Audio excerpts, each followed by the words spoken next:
So, in today's articles, we'll be looking at the polity angles. So, the expectation is that you are aware of the basics of polity. You are able to recollect whatever you have discussed prior to this discussions, and now you will be applying them in the current affair issues that you are going through. Okay. So, the first one, read the headline. Supreme Court asks the government to form guidelines to regulate conduct on social media. This is one dimension of the article, and there is another editorial on the same lines. This one, before legislation becomes a litigation. So let us use this, both articles to discuss about some concepts of fundamental rights, the role of parliament, and the legislations therein. Okay. So the first article about Supreme Court asking the government to form some guidelines on how influencers should conduct themselves on social media. Okay. So the prerequisite to understand this article is a context that you should be aware. The context is Samay Raina. There was a recent controversy about a online YouTuber, basically, or a comedian, and his methodology or his style of comedy. So this is influenced, this style of comedy is called roasting. Roasting is about intentionally using insult as an instrument of humor. You are individually targeting a event or a person or a group or a community and use provocative remarks, insults, to create humor out of it. And this is a genre that is famous in the West. These YouTubers are trying to emulate the same kind of a structure in modern societies of urban centers in India. It is in one such event which involves another YouTuber, Ranveer Alhabadia, or famously called the Beer Biceps. He made a very uncalled for remark in a very bad tone, in a very bad taste, which was subject to criticism from a lot of people online. This is the context. If we take this particular incident and apply the lens of fundamental rights, we will be debating on the evolving standards in a society. These standards reflect the principles, the evolving standards reflect the reflection of those principles or absence of those principles. Let's say, for example, if you are using liberty as a political concept, you have the freedom to express yourself, freedom of speech.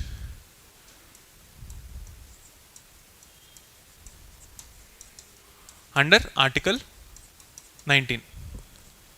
So, when a comedian uses any remark to evoke laughter, and the genre like that we discussed, roast or insult, is it against the dignity, or should we take a look at it from Article 19 freedom of speech perspective? This is the underlying debate. Okay, and Article 19 comes when you are talking about the social contract, individual and the state. So Article 19 is like a bridge between an individual, in this case, let's say, for example, Samay Raina or any other comedian, and government regulation. What is Article 19 Clause 2 saying? Reasonable restrictions, doctrine of reasonableness. So Article 19 Clause 2 talks about this doctrine of reasonableness, wherein there are some restrictions imposed by the state under some criteria. Constitution itself gave that criteria, and one of them is public order, morality, decency.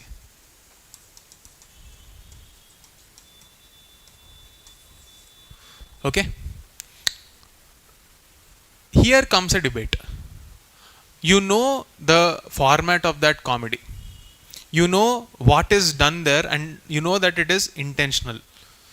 There is an element of consent involved in both the parties, the one who is insulting, the one who is getting insulted.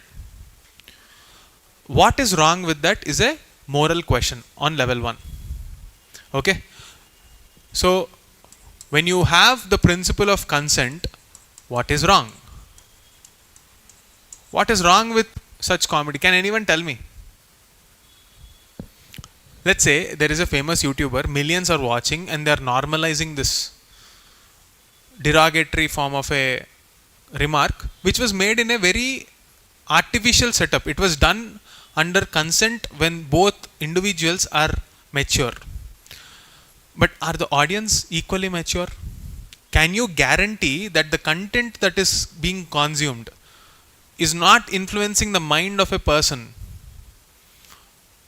Insulting a mother or insulting the ladies, or when you have Article 51, when our fundamental duty says we have to show respect to women, when we talk about gender equality, on the same pedestal you are saying Article 19, that we have the freedom of speech. So the freedom of speech is meant to augment the quality of our argument and add value to the society rather than deteriorate that. Right? So why do you think this is deteriorating? So there is another side of the argument. One set of the people say that I am speaking what I think is right. We need to have the maturity to not take things seriously and not get offended. So let's say a joke on a political party criticizing or stereotyping a politician cannot be placed on the same pedestal as insulting a woman. Both are not the same thing. When you normalize this and equate it with, let's say, a satirical comedy on a politician or a political party or a policy, you cannot put them on same pedestal, primarily because it lowers the dignity of vulnerable sections. In GS2, you already have this syllabus pointer, vulnerable sections. What is the role of Supreme Court as the upholder of the spirit of the Constitution? You cannot say that we will normalize this kind of comedy in the name of Article 19, primarily because influencers have, by the very connotation of that word, influence on millions of people. When millions of people are watching you, there needs to be some sense of responsibility in the way you conduct yourself. And what is acceptable and not acceptable in a society? Who is there to teach us? There's no guidelines or acceptable standards on social media. Even the platforms on which, let's say, YouTube is there, for example. Can you think of a uniform policy for both YouTube India and YouTube US? No, there is a cultural connotation. You need to respect the local culture, and out of that local cultural norms, you will have a set of guidelines which will act as guiding force in dilemmas like this. As of now, we do not have any such guidelines. As a protector of the spirit of the Constitution, government should take up responsibility and create some guidelines to this. Now, on what metric can you justify this principles of public order and morality? Here, government is suggested by the Supreme Court that any YouTuber or any social media creator who has a certain amount of influence is monetizing that influence. He will come under this set of guidelines. If he is not monetizing, maybe we will figure it out then. And if nobody is monetizing, they have no reason to, do absurd things like this. The reason why they are doing all of this is because it's treated as an entertainment. It's treated as a form of entertainment. People are watching it, and that attention is giving them money. And this is the age of attention economy. So for attention's sake, are we allowing the society to deteriorate and lower the dignity of individuals who are a part of it? Are we normalizing it? Should we normalize it? Today it happened to women, tomorrow it can happen to children.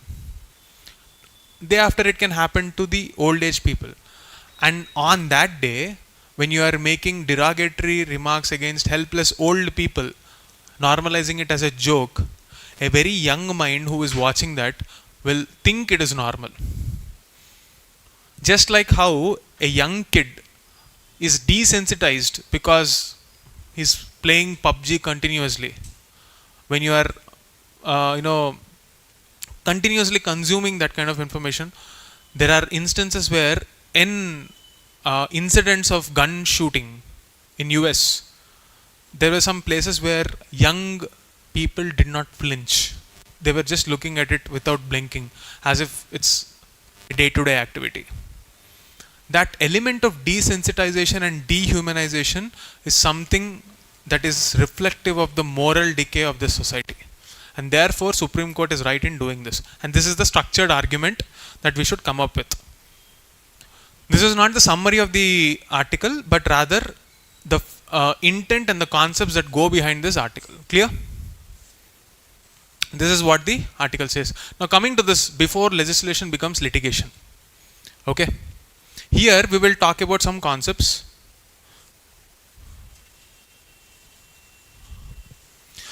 Okay. The concept involved here. Okay, what is the context first? Of late, a lot of laws that are created by the parliament. See, what is the procedure for a bill to become an act? First, a bill is introduced. Then there will be discussions, debates on it. Then there will be voting. Then second house, same thing repeats. President's assent, and then finally it becomes an act. This is the procedure. This procedure, is it followed or not? Can you say this procedure is followed? To a large extent, yes. You have a bill passed by Lok Sabha, Rajya Sabha, and there is president assent. But that's about it. That is the criticism of this article. What happens before the bill receives assent from a house? Discussion, negotiation, deliberation. And that discussion, deliberation, and negotiations between the opposing parties is the hallmark of democracy. In the absence of such quality debates, you will see each and every law being scrutinized by the courts, judicial review. Therefore, every law that comes out should not be a subject matter of litigation in the courts. Because what happens if you don't do a quality check? It comes out in the market and then you are judged based on that. Supreme Court will judge you based on the metrics of what constitutes healthy law. The principles of constitution should be embedded within them and you should not go against them. What are the checks and balances that exist within the system in a parliamentary democracy? See, first of all, you have a committee. If you are not sure how to approach it, you need to have a select committee. A select committee is a specialized body which will take care of what is going to happen if there are disagreements within the bill. And that will have people from both the opposition and the government, maybe even the other houses also in some cases, where specialized discussions happen on the implications of that bill. In the absence of that deliberation, one-sided efforts will create half-baked bills and therefore they will become the acts. Just because a party has a numerical majority, it doesn't mean you can come up with anything and everything. So even the acts which were supposed to solve the problems of the society were sometimes repealed or sometimes shelved when Supreme Court intervened. A case to the point being the Waqf bill. How many of you know that the Waqf bill is passed? It is passed. How many of you know that Supreme Court asked, how are you implementing this? And the government said, we are not implementing this as of now. On paper it is passed. What is the point if you can't implement it? Why is this happening? Because the government pretty much knows that if you implement this, again it will become a subject matter of judicial interpretation, and if any law comes on that or any judgment comes on that, it will again become a precedent, because Supreme Court is a court of record. This will become a basis for any future litigation, and they don't want that. So it's just lying there. Implementation will happen when rules are passed, when it is published in a gazette and rules are passed and notified. It is not notified.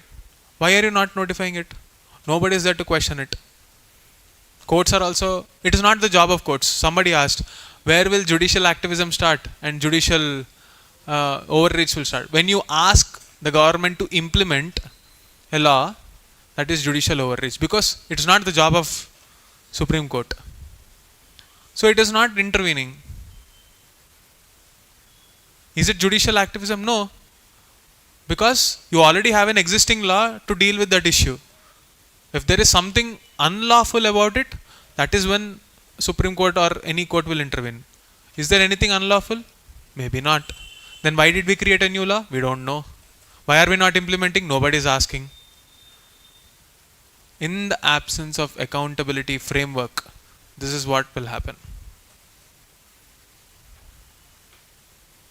Clear? So, litigation happens even in the case of lack of consultation within the members of the parliament. For this, we need a pre-consultative legislative policy. Remember what happened in the case of farm bills. The bills were passed, they became acts, then they were repealed. And the Prime Minister had to issue a national apology. Why did we get to that? Is the intent behind those bills wrong? Do you think they would have solved a problem for the farmers in this country? It would have been a revolutionary law? All of us know. Then why wasn't it implemented?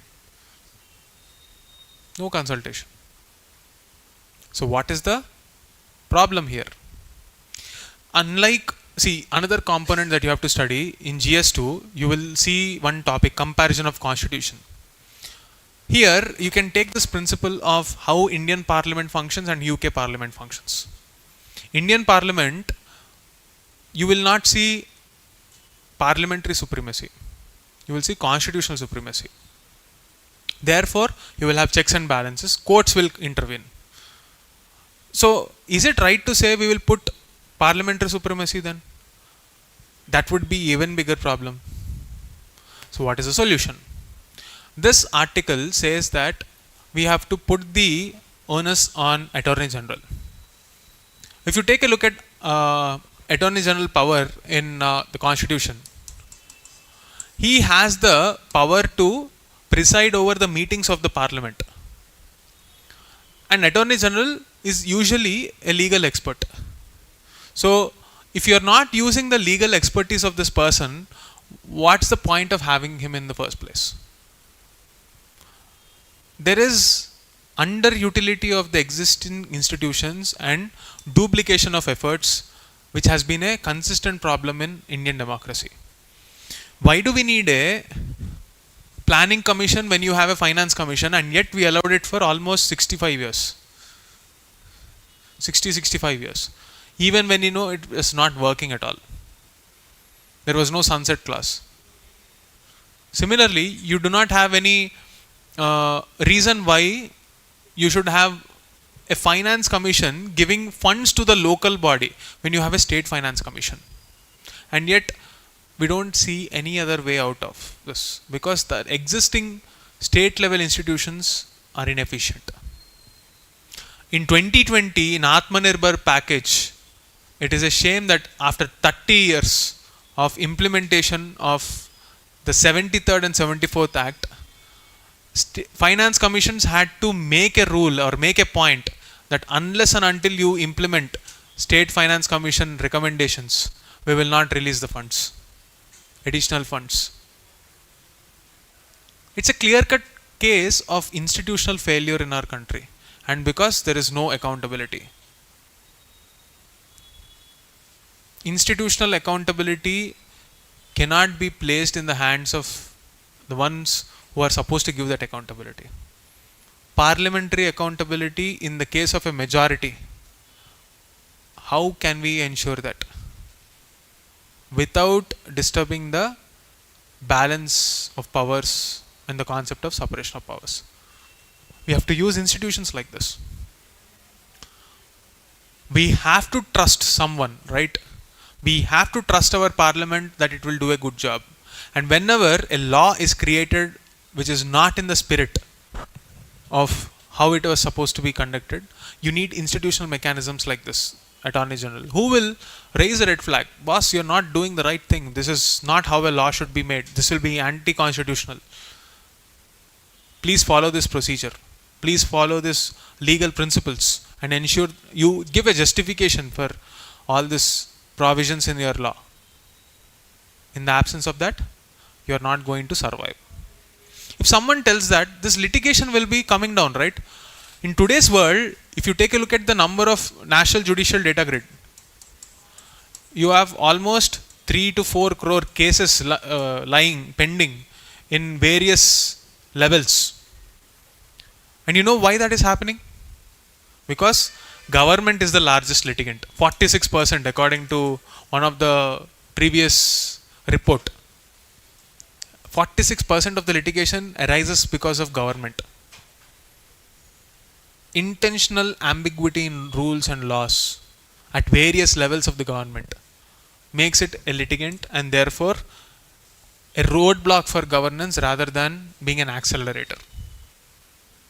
And therefore, we need institutional fixes. Use existing institutions in such a way that they are working in the spirit of the Constitution and the purpose with which they exist, rather than going against them. And this is the summary of the article.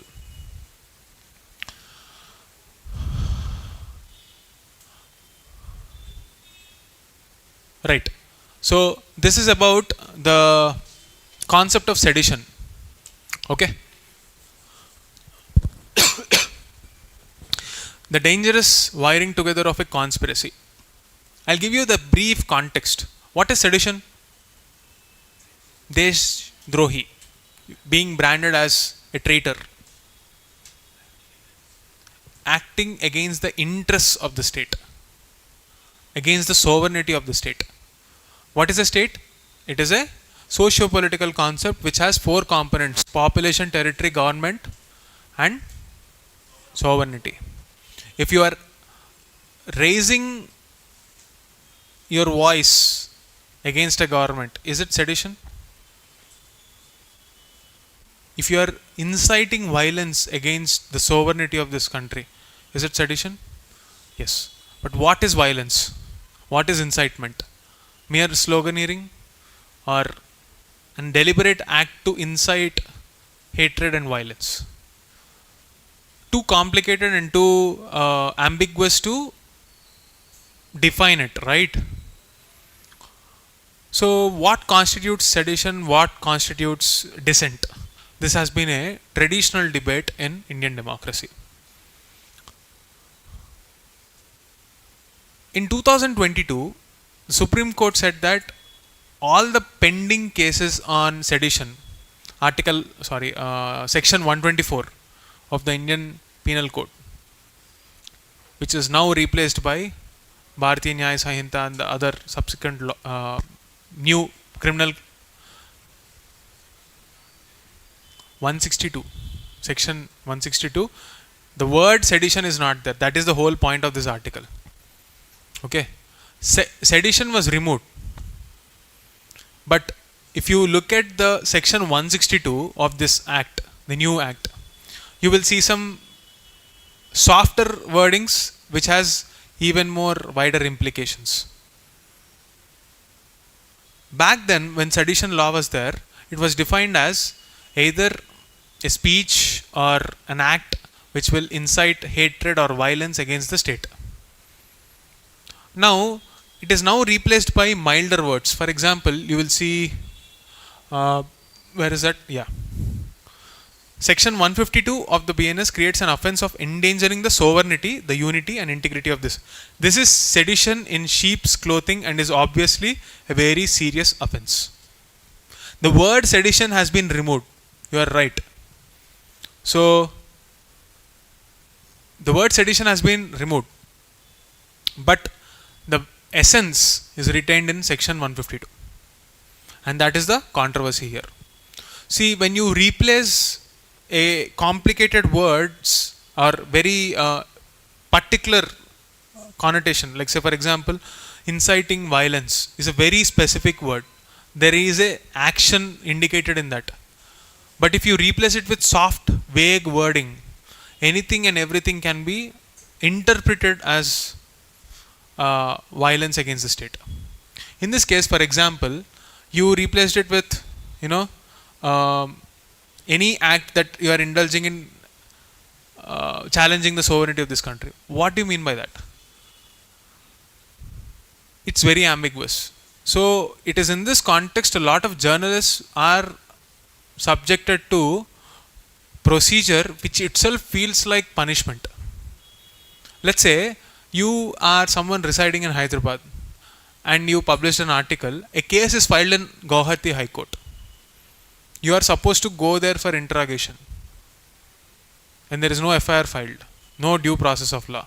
The journalist has to pay up and down costs for, when the process itself feels like a punishment, what is the point? So this kind of laws should go away. When the Supreme Court itself said that sedition does not have a place in Indian democracy in the way it is being conducted, except when there is a proven case of incitement of violence. Replacing it with a similar sounding words by explicitly removing sedition from the act and doing the same thing again calls for scrutiny, public scrutiny. And this is the article. Okay, I'm pretty sure this issue will come up because this is very recent. By the time it evolves, we will have more and more arguments. So we will leave it at this.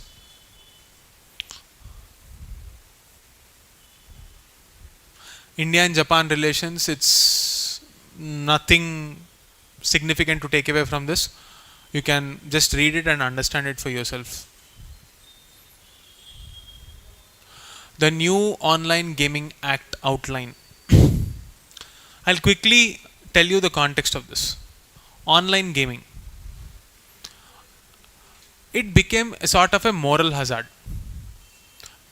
A game purpose is to entertain, to engage and build that so-called competitive and sportive spirit. Whether as an individual or as a team game, the purpose of a sport or a game is to improve the quality of thinking or the spirit and the happiness surrounding it. But online gaming has changed that when you attach money. Online betting. It's a huge issue in southern states.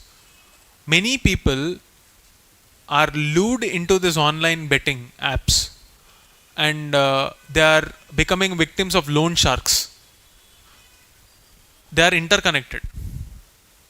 So a regulation on this aspect, what is online gaming? You must have seen many incidents like this where kids took money from their parents worth of lakhs, invested it in online games like PUBG and lost all that money in the pandemic. How are minors getting access to this kind of games, and why are the platforms allowing kids to indulge in games which has a money component in it? For that age, the ability to have a matured judgment will be very low. Don't you see a moral hazard? And it is in this context, recently even the GST slabs on these companies were raised to 40% if I'm not wrong. Why? Because the government has no intention to encourage this kind of platforms. And if you are willing to do it, you better pay out this revenue. So tax will act as a disincentive for this kind of platforms. However, that is not good enough. In the absence of a regulation, even after that high level of taxation, if you don't have a regulatory body or a grievance redressal mechanism, you will still suffer. Clear? So what did this bill do? It created three categories. Three categories of online games. One category is real games. Second category is social games. This real, and the third category is game of skill. This real games is the one where you will invest money. Social games have different set of regulations. They are played for fun. Let's say, for example, how people played PUBG online in pandemic. That kind of community-based friendly games. And games of skill include things like poker, online poker, right? Which again has a certain level of money attached to it. So wherever this conflicting mechanisms rise, in those situations you are expected to be communicated by the platform that there is a moral hazard, you might lose money, and you are supposed to educate the user about the downsides of this kind of games. Minors are barred from this, and if there is a fraud, the platforms are liable. So these are the set of provisions that are created by this bill. Once it, by this act, once it comes into the picture, the expectation, the outcome is the crimes associated with this online betting apps will be reduced, and the streamlining of this skill based game or online gaming, which is a huge industry, will rise. For example, I don't know if you know this, there is a game called GTA 6, which the creation of that game has a budget worth 10 Avatar movies. 10 Avatar movie collection, not even the production. So it's roughly worth somewhere around $5 or $6 billion. And people have been waiting for it from, let's say, I don't know, maybe 7-8 years, I don't know. How much money that game must be making to even break even? And they're expected to break even within 2 months. You can imagine the size of this online gaming industry.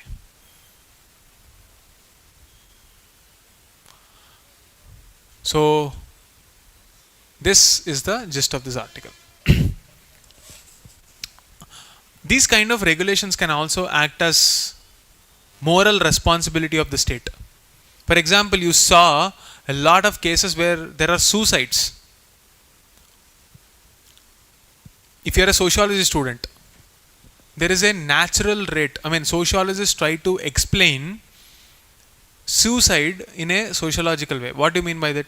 Every social phenomenon has a place in maintaining stability in a society. So some sociologists say that suicide is natural. Let's say, for example, a certain set of population will anyway commit suicide, whatever may be the reason. So that suicide rate will create balance and adjust the resources. If you are actually normalizing this explanation, where people are reduced to numbers and functions and dysfunctions of a society, there is no place for an individual, which is just ignoring the plight of the causes behind that. If you are normalizing collectivism, you are normalizing that a group of people are playing this kind of games through consent, and if something happens out of it, why should the state care about it? You are naturally degenerating the quality of society by not acting upon it. So this is where you have to use categorical imperative of Kant, deontological ethics as it is famously called, where both the means as well as the ends are important. You cannot compromise either.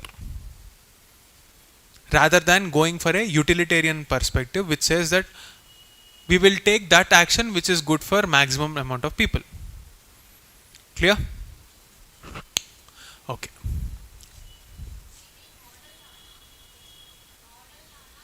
Yeah, model, because online gaming is a state subject, so there will be state should implement it.